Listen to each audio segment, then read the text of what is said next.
Hi guys, my name is Lim. I'm a tester, and a couple of weeks ago I saw Richard give his talk about the F.A.R.T model at LTG, and I then watched his subsequent whiteboard testing video about the same topic. I watched it a few times, it was quite interesting, and I thought I'd share some of my thoughts about it in the form of a video response. Unfortunately, I don't have all the fancy whiteboard gear yet, so we're gonna go a little ghetto.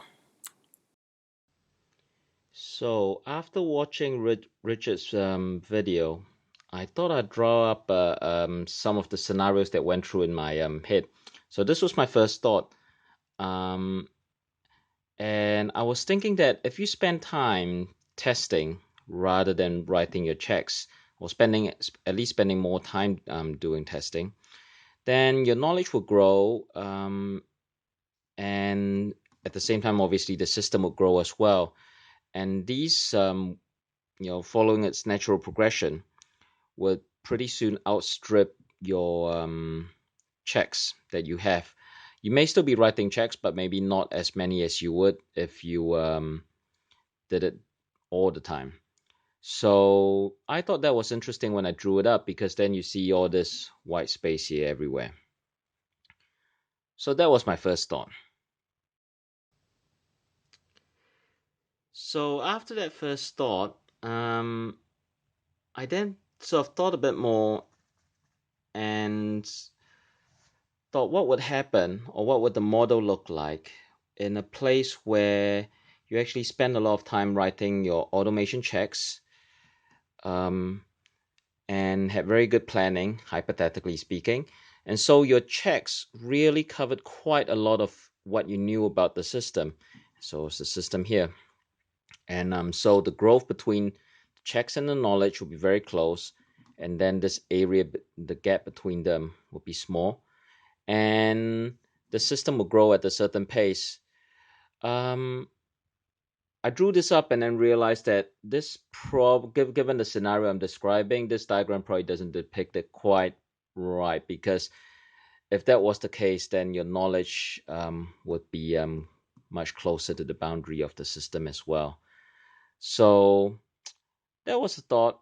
And then this led me to my third thought. So after drawing up the diagram for that second thought, I then realized it wasn't quite right. Because in reality, this is how I feel. Um, Pretty much all of the time, where you have the system and you have the combined knowledge of the team or everybody, a bit less than a system, and then you have the dotted line, which is what I know about the system, which is a subset of the knowledge, and then what I check. And then, then I'll do my exploratory testing and whatnot. And in fact, I guess if this was a team, then hopefully you would have other teammates that would also have um, knowledge about the system that you both share, or you knew and they didn't know, or they knew and you didn't know, vice versa. So there may be another dotted square here in a team where they may cross, they may not cross if maybe communication is not the greatest, or somebody missed a meeting and you know something that they don't know and they know something that you don't know. So I thought this is closer to my reality, and still you had these spaces. So, and this is my last and final thought I think about this while I dwell on it more to see what else I can come up with. So after thinking about it even a little bit more, and I started thinking about all these spaces between the gaps and really more the area. And initially I thought it was maybe to do with the gaps, but then I thought these are more areas.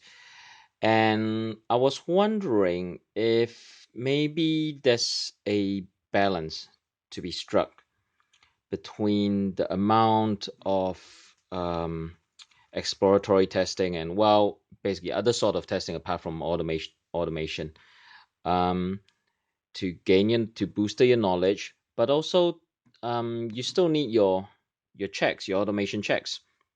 So I started wondering whether, I mean, it would be great if you could measure the area of your knowledge and also the area of your checks, so your coverage of the two, and work out a ratio. Because then, if you had um, divide one by the other, you should end up with the F.A.R.T quotient.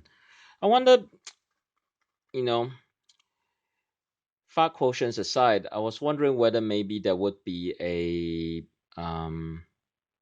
appropriate range, I guess, and what the appropriate range would be, and also how you could possibly come up with this.